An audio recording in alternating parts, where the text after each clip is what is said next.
Chapter 1. Leaning on the rail at the stern of the cruise ship Pravina, sipping his champagne, Eddie Monroe looked out across the water and into the darkness. There was a warm, gentle breeze, and the sea was calm except for the dizzy trail of water churned up by the ship's angry propellers. It was a beautiful evening and there was no one else on deck. Eddie liked it that way. He looked down at his watch, which showed 10:31 p.m., and the ship was already half a mile from the harbor. He was amazed that such a huge cruise ship could move so fast. He was amazed it stayed afloat at all. He watched St. Thomas Island getting further and further away. He stared at the silhouette of the island, at its faint black shapes of hills rising up into the night sky.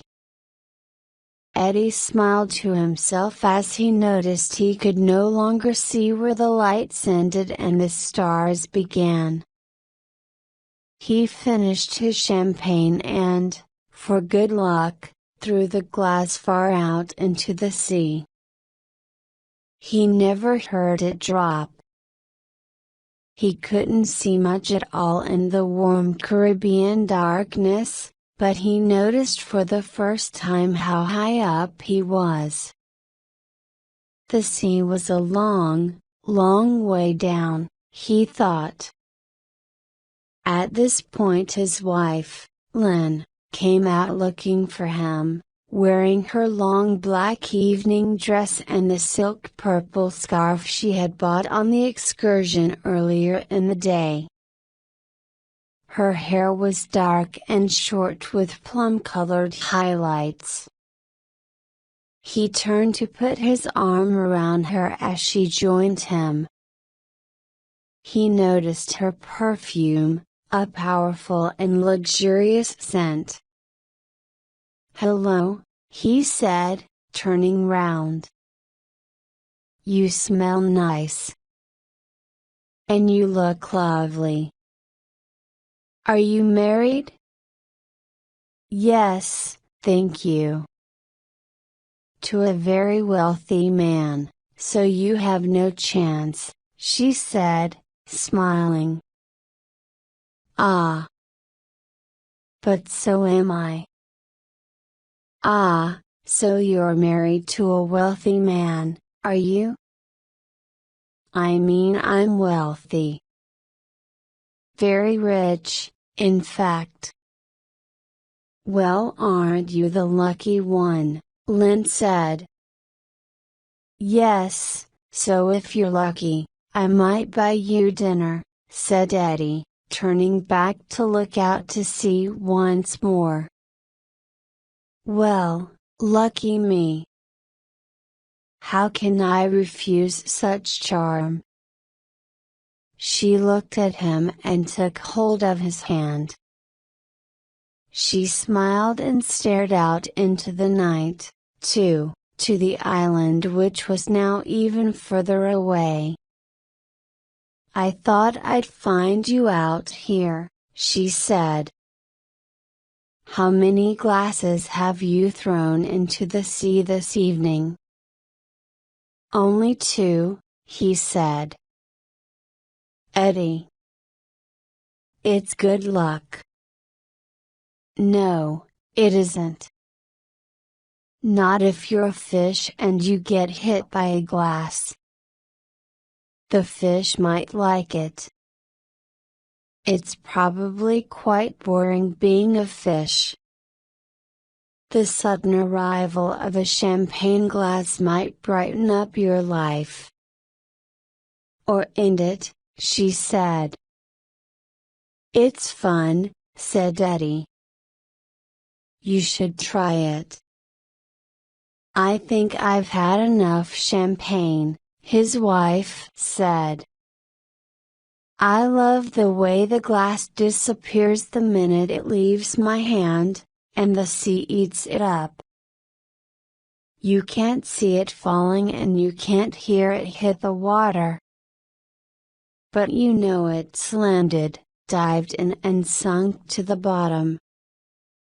Imagine a tiny glass holding a giant ocean. You think too much, she said, moving away and pulling him with her. Why don't you come back inside? They're serving coffee and I think there's going to be some jazz. All right, he said.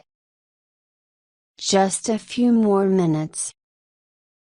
We have 2 more weeks on this cruise, Eddie. You have plenty of time to take it all in. It's incredible, though, isn't it? So beautiful. It's perfect. Lynn laughed.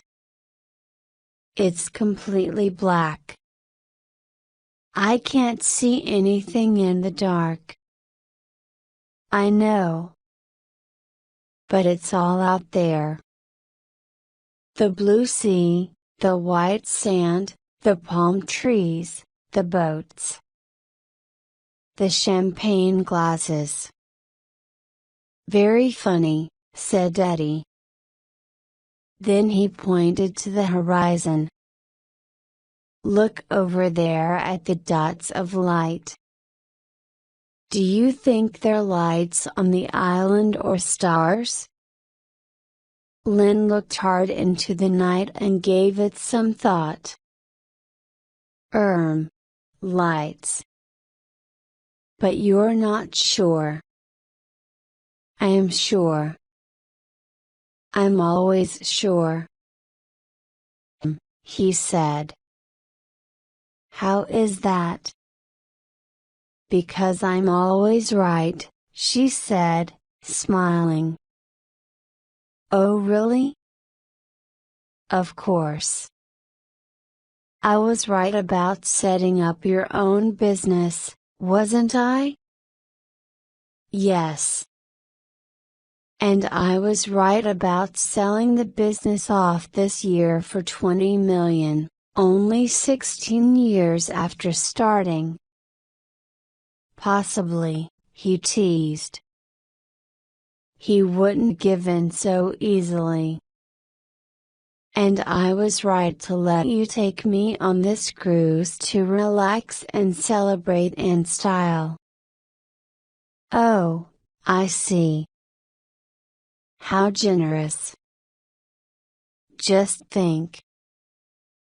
You don't have to work ever again. You're a millionaire, Mr. Edward Monroe. How does that sound? Lucky me, he said proudly. Yes, lucky you. Lucky us. Now come inside before we lose all our money paying for missing champagne glasses. Back inside, the dining room was full of people. It was hot, but the lighting made it welcoming and comfortable. In the time Eddie had been outside, a space had been cleared for dancing and a few couples were already on their feet. In the corner, 4 musicians, 3 men and 1 woman, were playing a song Eddie knew well, but he couldn't recall its name. The singer was wearing a navy blue cocktail dress, and the men were wearing tuxedos, black ties and formal dinner suits. Eddie noticed how young the woman looked. Too young to have known the tune when it first appeared, Eddie thought, but her voice was strong and clear. And she seemed to believe in the words, at least. How old was she? 25? 26? Imagine singing on a cruise ship in your 20s, What a life! The fun, the parties, the people, the places to go and things to see, before your life had even started. It seems so easy now, Eddie thought. His 20s had been very different. And his 30s. Eddie tried not to think about his own past. Now was all that mattered. The past was the past. What doesn't kill you makes you stronger, Clive, his business partner, always said. No such thing as luck, he once said, it's simply the moment when preparation meets opportunity. By now, Eddie was sitting back at his table and next to his wife. She was watching the band and tapping the table. She smiled at the other passengers opposite her, who smiled back, relaxed and enjoying the moment. Eddie looked at his watch. It was almost 11 p.m., but he wasn't tired. Quite the opposite. He felt relaxed and energized. He'd always been an evening person, never a morning person. He looked around at the giant lounge with its circular tables and well-dressed diners, and the perfect white tablecloths. The waiters and waitresses in their smart uniforms moved smoothly in and out of the room, and Eddie's eyes followed them as they carried plates and coffee and cakes and trays around the tables, along the aisles and past the bar. Eddie watched the barman throwing ice cubes and cocktail shakers in the air and juggling them as he made the drinks in acrobatic style. He was confident and polished, and also young. Possibly the same age as the singer. Why was everyone so young these days? Where were all the cruise ship jobs when Eddie was trying to get started in life? Why hadn't he thought of working on a ship in the Caribbean? He found himself staring at the bar in the distance. He was no longer thinking of anything in particular. He was simply listening to the sounds of jazz and the noise of a few hundred people talking and laughing. And that was when he saw him. That was the moment when he saw Dominic for the first time in many, many years. The man was sitting at the bar, leaning forward and smoking a large cigar. He was older now, clearly, and his hair was very gray, but Eddie had no doubt that it was him.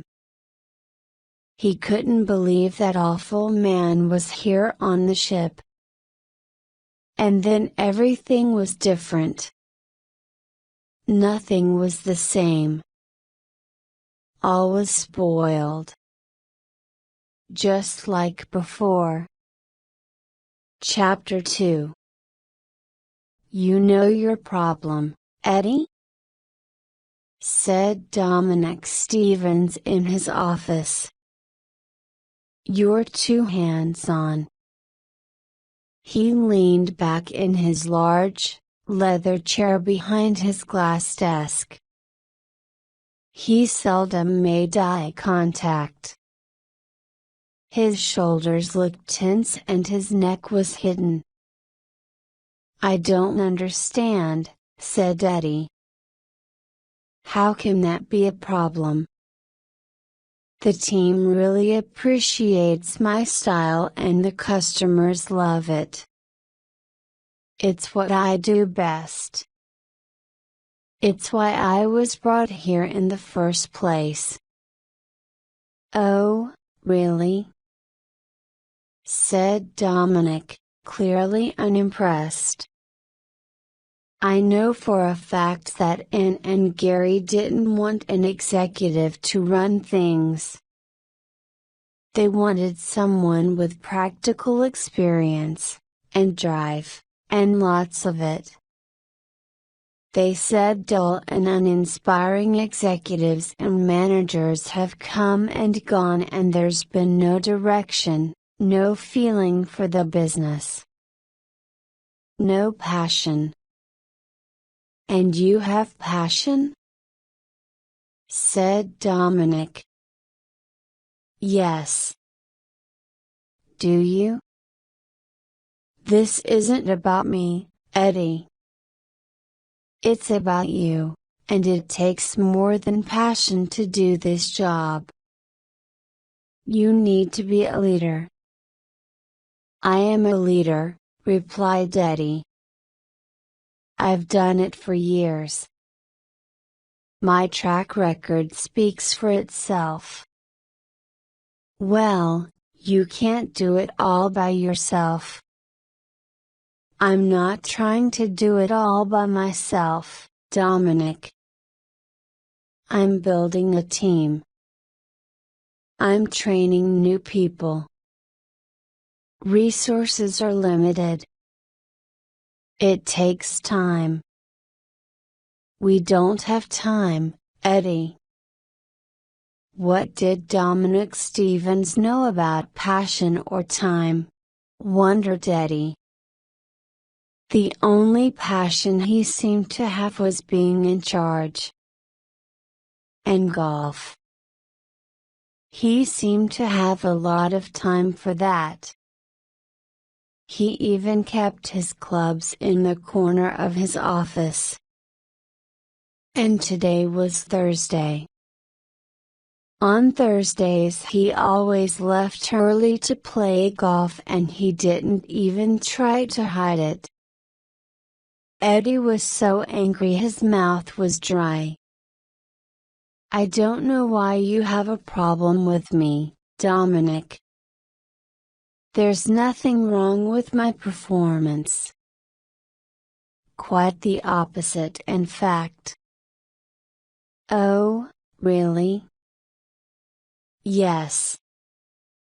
When I joined Fenton's, they were only producing software for small businesses in the UK. They had some accounting packages and sales and marketing databases, but not much else. I was brought in to expand the business and build exports, and that is exactly what I have done. I brought in some very talented people to develop our products, and we now offer some unique and very powerful programs used by the biggest and best companies globally. When I proposed and won the Moscow account, you said it couldn't be done, and now we supply the entire Russian region." Excuse me, Mr. Passion. "I won the Moscow contract for you," said Dominic, pointing firmly at his own chest. Eddie could not believe his ears. This was so unfair. Rage filled his whole mind and body. "You did not win that contract. You knew some of the people in the Russian State Department there, that's all. I spent most of last year, and the year before, going to Russia and working long, long hours to build a business plan that would work. Don't take the credit away from me, Dominic. Without me, this company could never have won such a high-profile project." "Well, I still haven't seen the final numbers, and I still haven't seen the new business plan," Dominic said, throwing his arms around. Yes, you have. I've kept you informed the whole time with numerous emails. Oh, emails, emails. I don't have time for emails. I get about 300 a day. How on earth can I keep up with all that? Well, it would help if you didn't play so much golf, Eddie wanted to say. It would help if you let me do my job and didn't interfere. It would help if you weren't so aggressive. Instead, he tried to remain diplomatic and said, well, if you don't read my emails, how can we communicate? Simple. Pick up the phone. He made it sound so easy. This was ridiculous. I do call you, Dominic. You're never there. I leave messages but you don't call back. When we do get time to meet, I don't think you're really listening. I'm always listening to you, Eddie, said Dominic in a weary voice. Because you talk so much, that's all you ever do. Talk, talk, talk. You're making personal comments, and that is not professional. I talk because I'm passionate. And I deliver. If I say I'll do something, I do it, and within budget, and you know it. You are not on budget. Last year you went over budget by £25,000, not this again. Eddie was so tired of the same story. I can account for every penny my department spent. No one seems to know what happened to that £25,000. Dominic looked at him accusingly. Don't look at me like that, said Eddie. Like what? Look, the way I see it. Eddie began, but again he was cut off in mid-sentence. Dominic always interrupted everyone. He was like a spoiled child. And so the situation was impossible. Eddie simply wanted to leave. He could no longer focus. He could never win. Eddie came out of the office. His whole body was trembling, and he tried very hard not to slam the door, scream or break something. He realized he was too angry and too upset to go back to the team or finish his work. He decided to slip out of the office for 10 minutes, just to calm down. He would have a coffee. Or call Lynn. Come on, Ed, he told himself. Get things in perspective. It's only a job. He was almost at reception and the main door, when Clive passed him on the way to the photocopier. Ed, what's wrong? He asked, stopping in the corridor. Eddie couldn't speak. He was afraid to say anything, as he didn't know what might come out. His face was red and tears were stinging his eyes. He looked down, ignored Clive and walked out of the door into the street and towards the local cafe. Chapter 3. You all right, Eddie? Asked Lynn, who had noticed Eddie staring at the bar. Eddie took a moment and then said, "Yes, fine." Why? But he was still lost in thought. He wasn't sure if the ship was moving or if he was dizzy. "You look so serious." "Come on, let's dance." He was still staring at the bar. The man was still there. It was Dominic. Sitting at the bar barely 50 meters away, drinking and smoking. As simple as that. Was the world so small? Thought Eddie. Couldn't it be a bit bigger? Why here? Why now? After all this time? Why on this ship? A familiar sickness in his stomach returned. "Well, don't get too excited, will you?" Eddie heard his wife say. "Sorry?" he said, turning his attention to Lynn. "A dance.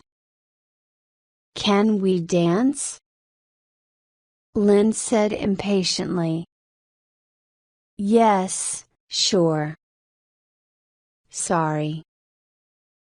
They both got up and walked to the dance floor.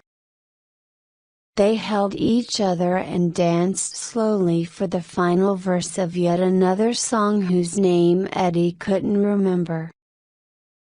Turning in the dance, Eddie was pleased that Lynn was there with him as he tried to take in the fact that he was now staring at the distant shape of Dominic Stevens, on the far side of the ship's dining room. The man, Eddie saw, now turned to watch the dining room and the dancing. He was hidden in a fog of his own cigar smoke. How Eddie had hated him. And how, after all this time, he still hated him. The memories. The anger. The pain. "Are you sure you're feeling all right, Eddie?"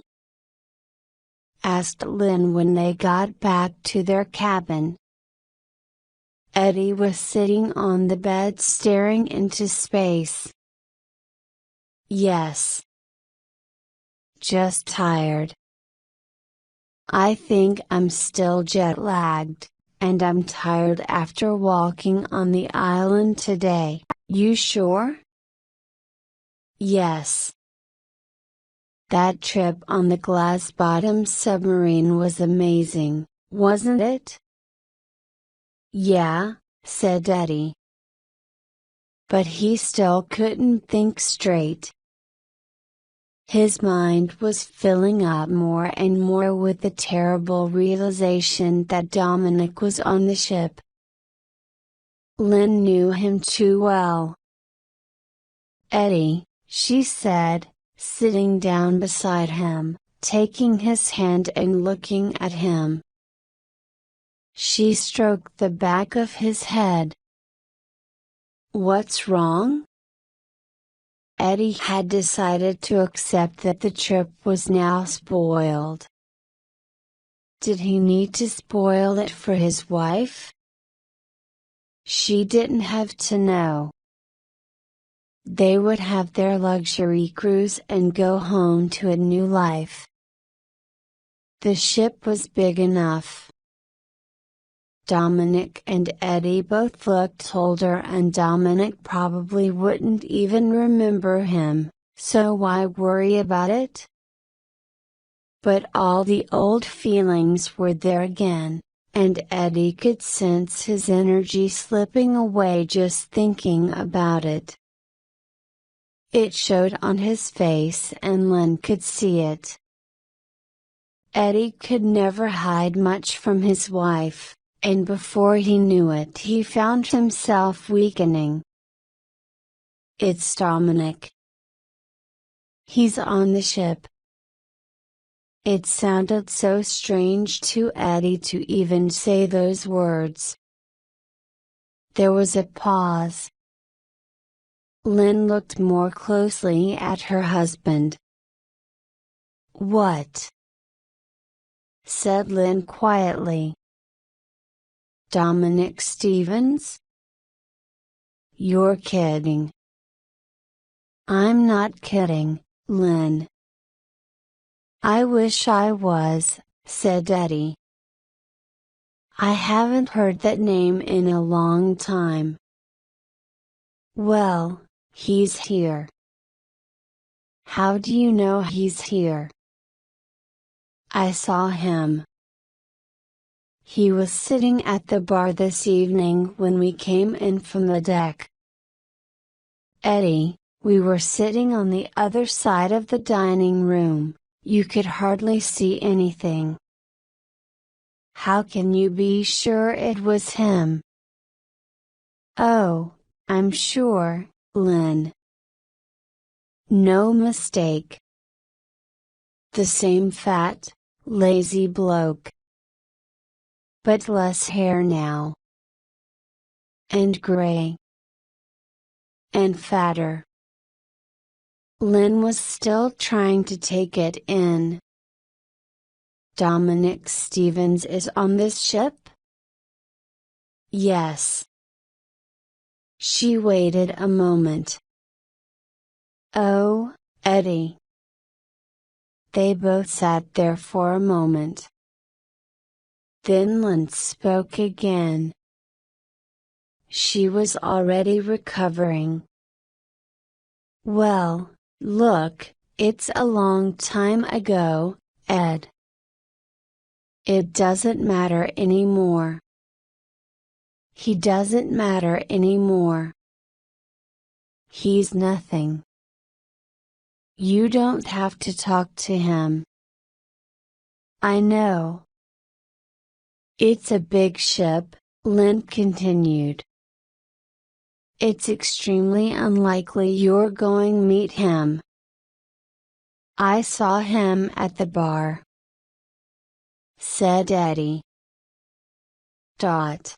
"And even if you met him by chance, as I said, he won't remember you." Then she looked closely at Eddie and asked softly, "You didn't speak to him, did you?" "No," replied Eddie. "Of course not." "And did he see you?" "No." Eddie wasn't sure if Dominic had seen him or not. Probably not. "Well, that's okay then," Lynn said, but she knew it was an unhelpful thing to say. "It's not okay, Lynn. It's not okay at all. That man is back." "He's not back." "Try to calm down." "Calm down?" said Eddie, raising his voice and standing up. "We lost everything because of him, Lynn, everything. He cheated and bullied and took it all away." "Yes, I know, Ed, but it was 16 years ago. We've come a long way since then. You and Clive have each just put 10 million quid in the bank." "So what?" "Dominic got away with it all at Fenton's. It's all in the past. It doesn't matter anymore." "It does matter. He's still getting away with it. He still looks very pleased with himself." You don't know that. You don't know his life now. I can't believe we're talking about all this after so long. Because he's here, Lynn. On the ship. On our cruise. Eddie, listen to me. Calm down. He and Neil gave you a bad time, I know. But you fought back and survived, and you became successful anyway. Without him. In spite of him and the things he said and did. You're here with me now, on holiday, with financial security for the rest of our lives. You did it. You climbed back out of the hole and it's okay. He can't hurt you anymore. He nearly destroyed us, Lynn. But he didn't, did he? We didn't let him. Eddie wiped the tears from his eyes. I can't believe he's on board. Why? He's still out there getting in the way. Spoiling everything. He's not spoiling anything. Only if you let him. You've come a long way since he pushed you out. So why do I suddenly feel so angry? I can believe it. I think of him and those days at Fenton's from time to time, sometimes a lot, and it never upsets me. Well, you went through a tough time. It was very hard. If you really did see him tonight, of course that's going to upset you. It's not the same as the occasional memory. Oh, I saw him all right. He still smokes those hideous cigars. Okay, said Lynn. You went through it too, you know, he reminded her. I know. Another pause. We lost so much, Lynn, the house, the money. Us. I was off sick for a year. A year. I know, said Lynn. There's no getting away from the damage the man caused. But you have to calm down. Nothing is going to happen. You don't have to see him again or talk to him. Well, what if he takes the same excursion as us at some point? Or sits at our table for dinner? Eddie, there are almost 2,000 people on board. It won't happen. We can ignore him. Being the sort of person Dominic is, he's probably treated lots of people the way he treated you, so he won't know who you are or remember what he did. Somehow that makes it worse. Well, there's nothing we can do about it. If we see him again or he even recognizes you, we'll cross that bridge when we come to it, all right? Eddie was quiet. All right? Lynn repeated, holding his face in her hands. Okay, said Eddie. Chapter 4. Eddie sat in a cafe not far from the office, dipping his teaspoon into a large cappuccino, and tried to think of what he could do about his job. He could leave, but that would mean giving in and letting Dominic have exactly what he wanted. Besides, it would take several months, possibly a year, to find another good job, and he would still have to put up with him in the meantime. He could officially complain about Dominic's behavior. He had a strong case. But that would only make things worse.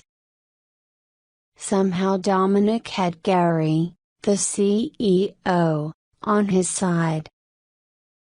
And Ann Blake, the financial director, would never support getting rid of Dominic, since she had hired him in the first place. He's unbelievable.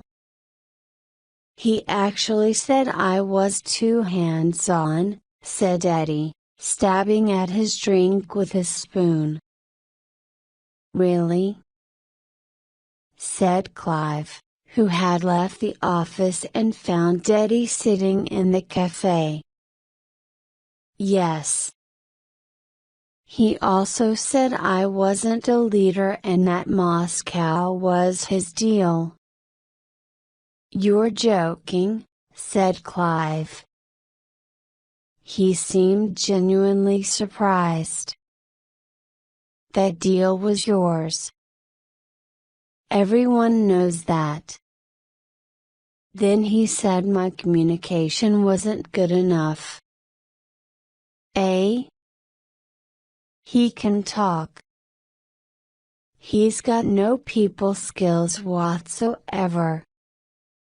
Anyway, he never reads his emails. I know. I told him that.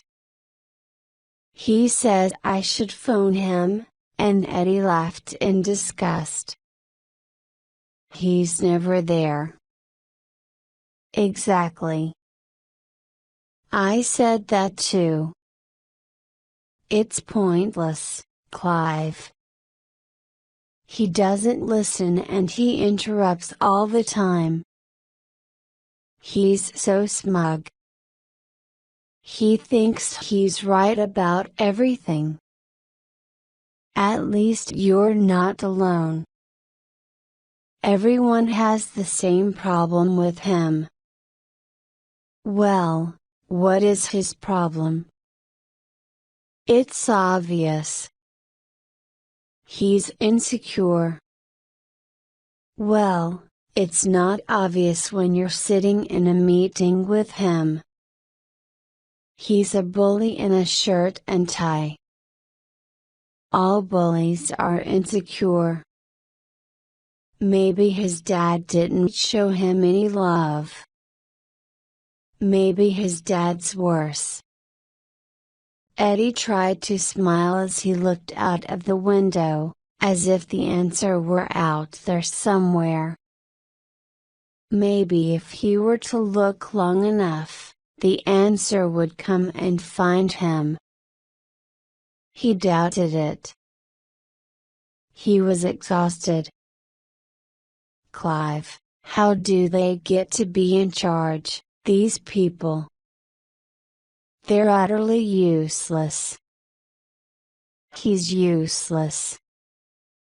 Yes, and he knows it. Deep down. That's why he picks on people and moves responsibility.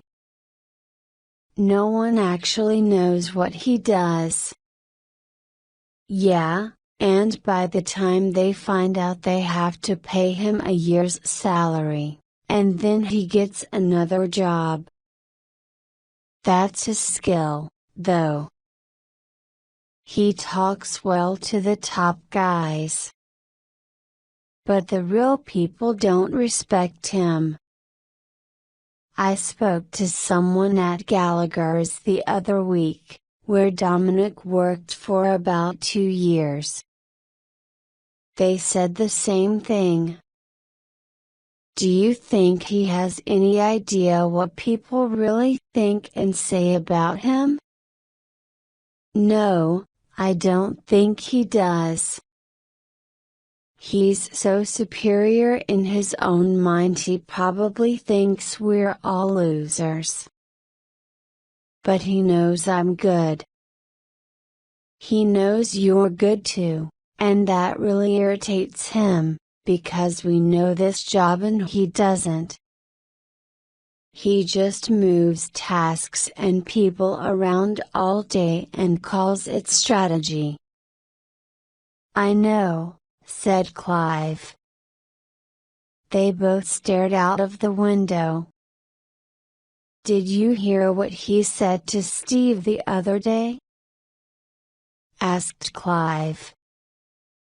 No, what?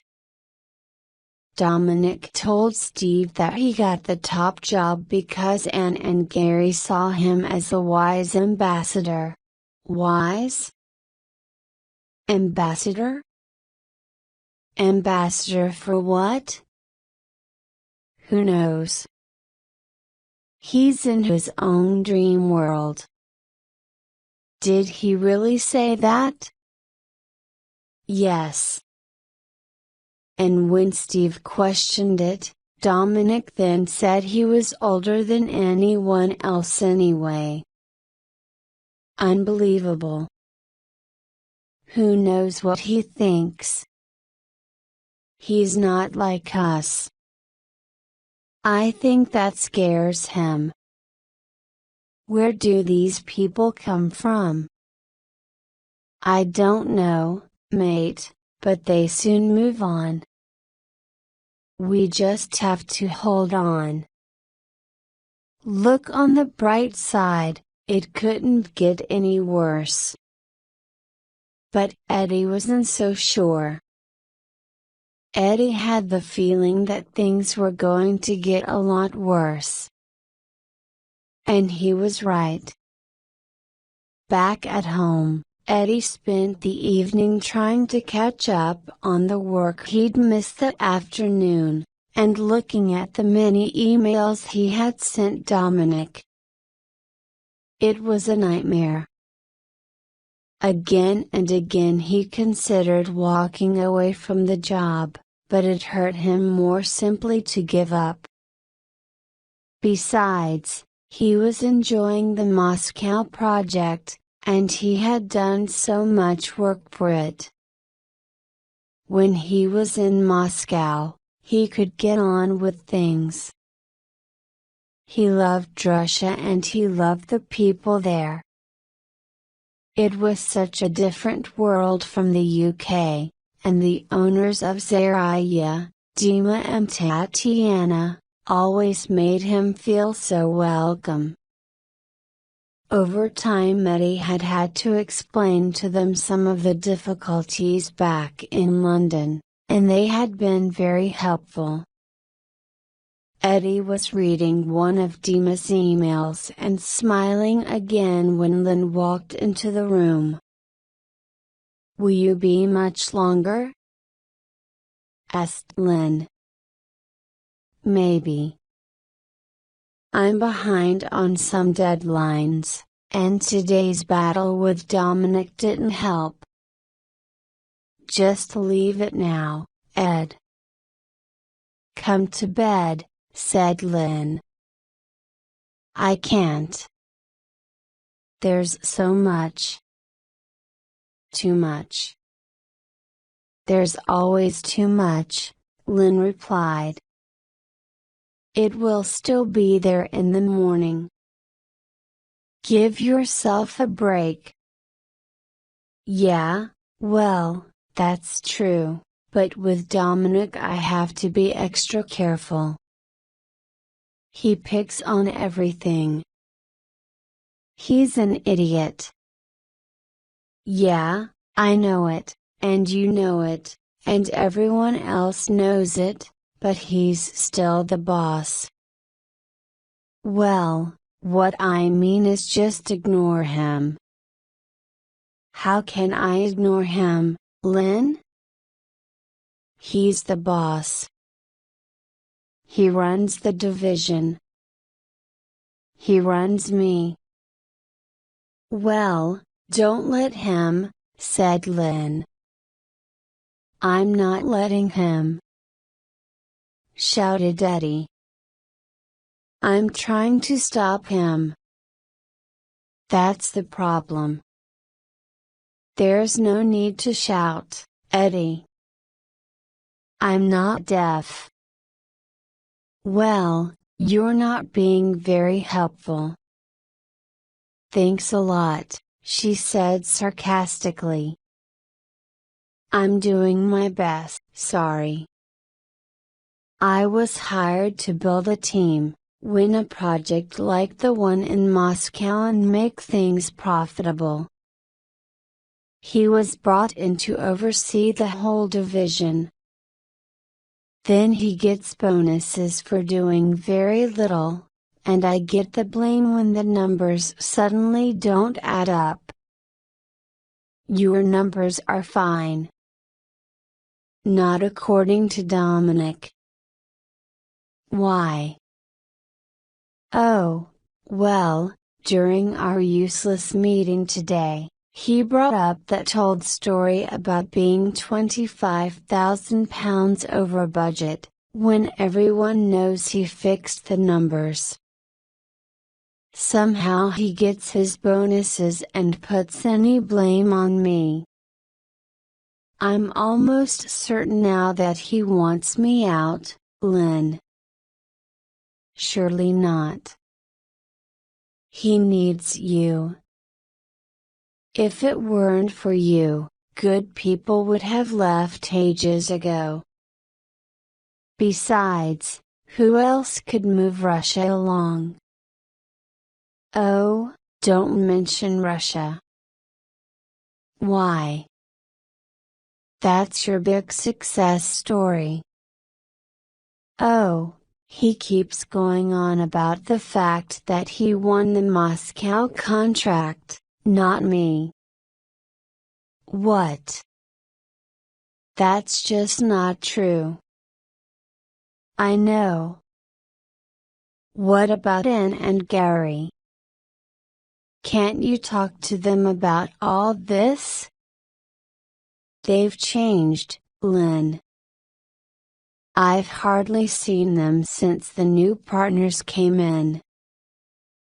Besides, Gary and Dominic are always playing golf at the weekends. Anne's okay still, but she's very political, and I think she's embarrassed that Dominic's upsetting everyone. After all, she was the one who recruited him. And human resources? Can't you report him to them? What do I tell them? That he's got the people skills of a goat. Well, that's one thing. And the intimidation, the lies and the... It's very hard to prove, Lynn. He's got his back covered, and they would only report the whole thing to Ann and Gary. And then what? Well, presumably they tell Dominic and you all get together and sort it out. Easy, really. Why didn't I think of that? You know what I mean, Eddie.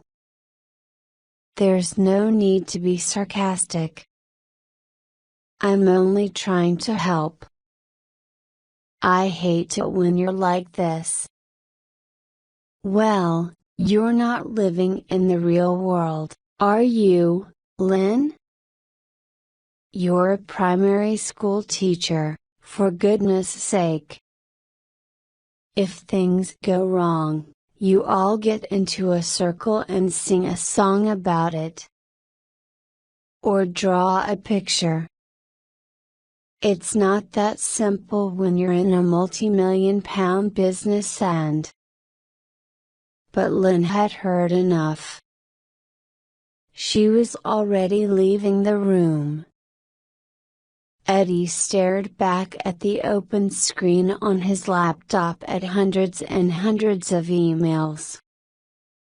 He thought about how much more he had to do before he could go to bed, about the hurt he had caused Lynn and about the injustice of Dominic and of people like him. Eddie slammed down the laptop lid. The job was broken, the evening was broken, and now his relationship was broken. Chapter 5. Although the sea was calm, Eddie didn't sleep well. He had a dream that seemed to last all night. It began with him lying in bed in the cabin of the ship, and waking up to find himself in his old bedroom from his childhood. But the bedroom was on the ship. He sat up in the top bunk of some familiar bunk beds. In the bottom bunk should have been his sister Ellen, but he knew his wife was the occupant now. The bottom bunk was empty, however, and he saw water coming in quietly but rapidly under the door. In his dream, he jumped out of his bunk and straight into half a meter of water. It was ice cold and Eddie gasped in shock. He was wearing a gray suit and black shoes, but no socks, shirt or tie. With his feet already going numb in the cold water, he opened the small wardrobe to look for them and found a public telephone. Business cards were stuck all over the wall. He noticed his own from years ago with the familiar Fenton's logo. But his details were in Russian. His stomach was tight. His head ached. In his dreaming mind, 1,000 tasks and deadlines seemed to weigh upon his shoulders. The phone started ringing. He picked it up. "Where are you?" a voice shouted on the other end. It was Dominic. The unmistakable, cold, demanding tone of voice, "Do you know what time it is?" Eddie lifted the sleeve of his suit to look at his watch, but its face was frosted over and unclear. Water had got into it somehow. The hands were barely visible. "I can't tell," he heard himself say. "You can't tell the time?" Typical. "What's the matter with you?" "We're all waiting for you." "Come on." "Who's waiting for me?" "Where are you?" Eddie heard laughter in the background. "On the bridge." "Where do you think?" Then the line went dead. The water was up to Eddie's knees now, and rising fast. He decided to leave the socks, shirt and tie and make his way to the bridge, dressed or not dressed. How much worse could it be? As Eddie opened the door, water poured in at waist level, and with it thousands of champagne glasses. Most of them were intact, but many were broken. Too many for Eddie to avoid. His chest and legs were cut many times as he waded out into the corridor. He saw Clive at the far end. "Clive!" he shouted. " 'Clive, it's me. Over here. but Clive didn't hear him. He, too, was struggling with the strong current of water dragging him down and away at the far end of the corridor. "Clive!" shouted Eddie in his sleep. Opposite Eddie in the dream was a metal ladder which went up to the next level of the ship through a small hole. It was big enough for him to get through. This ladder led to another ladder and another hole. And another. And another. Ladders stretched all the way in a giant tunnel leading upwards. Eddie climbed and climbed. He could hear the laughter getting louder, so he decided to follow the sound. When he reached the top, he suddenly found himself on the ship's funnel. It was dark, and a strong sea wind took his breath away. He was scared and excited at the same time. He thought the funnel would be hot, but it was not.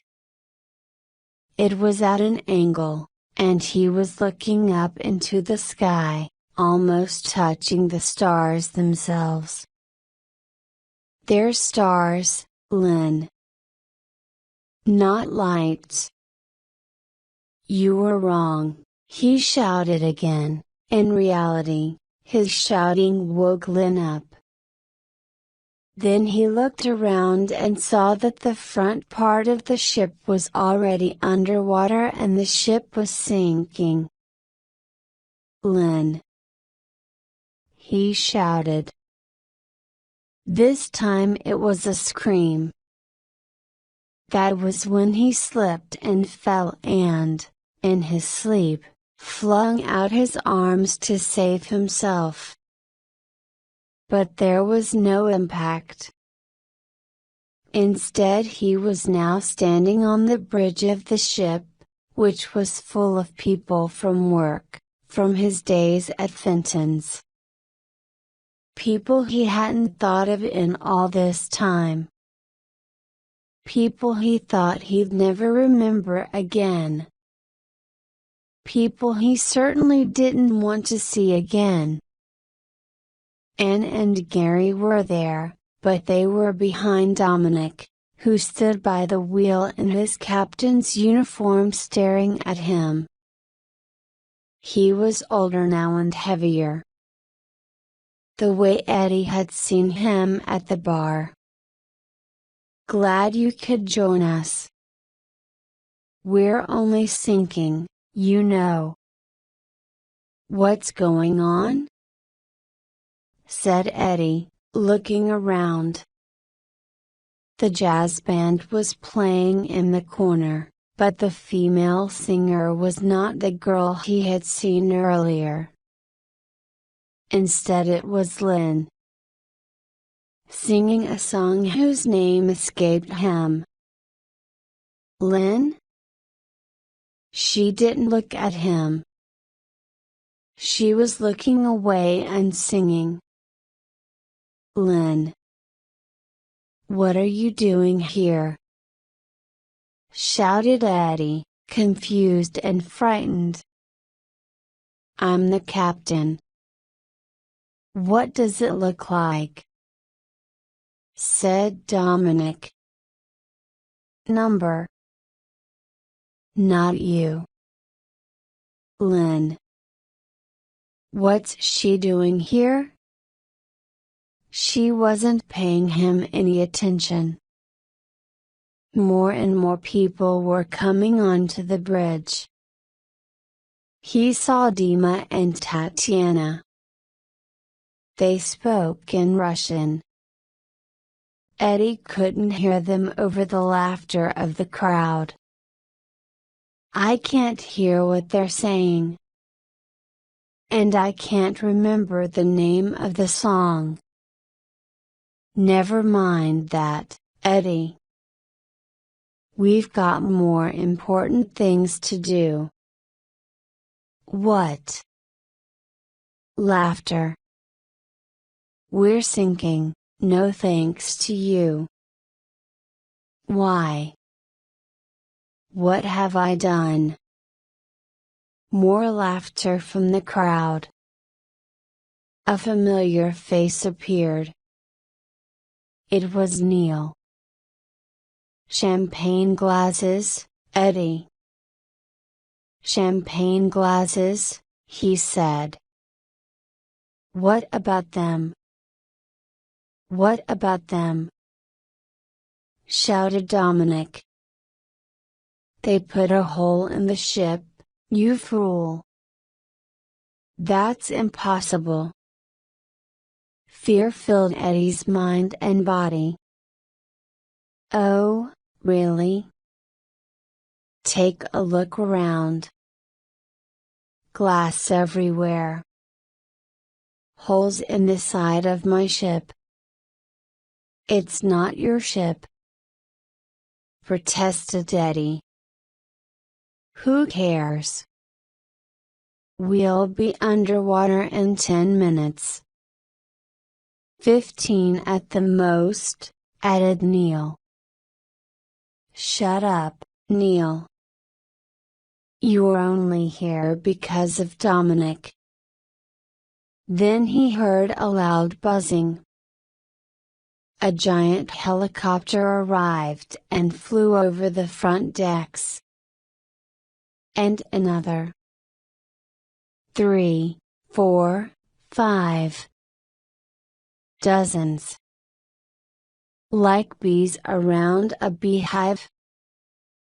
Buzzing, louder and louder.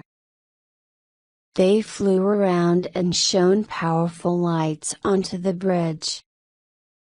So many lights. The noise and lights were unbearable. Then sirens. Police sirens. People screaming. Eddie covered his ears and shut his eyes. He cried out, "Lynn!" The noise lessened but the lights were bright, so bright. He was trying to open his eyes, but he couldn't. Now someone was pulling at his arms. "Let me go! Let me go!" he shouted. "Eddie!" Lynn said, trying to wake him up. "Lynn?" His eyes were opening. It was so bright. "It's all right, I'm here," she said, holding him. "We've got to get off. We're sinking." "It's all right," she said again. Then his eyes opened and he was finally awake.